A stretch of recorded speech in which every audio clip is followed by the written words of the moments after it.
Welcome back. Today we're making these decadent Nutella cheesecake bars.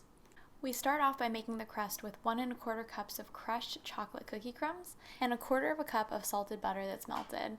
Once that's mixed together, we're going to press it into our prepared 8-inch square pan and then bake it off at 325 degrees for 8 to 10 minutes. While that bakes and cools, we're going to whip 2 cups of room temperature cream cheese on a low speed until it's creamy, and then we're going to mix in 2/3 cup of granulated sugar.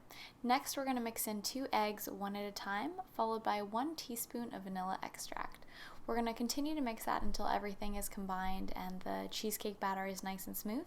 And then it's time to pour our cheesecake batter over our cooled Oreo crust. Be sure that you leave your oven on once you pull your Oreo crust out, because we're going to pop our cheesecake bars into it right after we add the Nutella. So once our cheesecake is over our crust, we're going to smooth it and make sure it's nice and level. And then we're going to take 1/2 cup of Nutella that we've heated in the microwave just for 10 or 15 seconds, and we're going to add droplets all across the top of our cheesecake bars.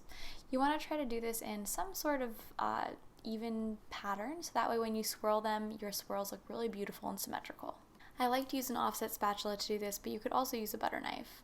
As you're doing this, be sure that you don't press down too far because you don't want to break up that Oreo crust underneath the cheesecake. You also don't want to push the Nutella too deep down into the cheesecake because it is heavier than our cheesecake mixture.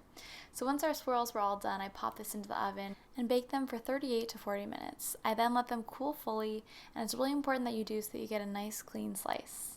I cut out 16 bars, and then there was nothing left to do but enjoy.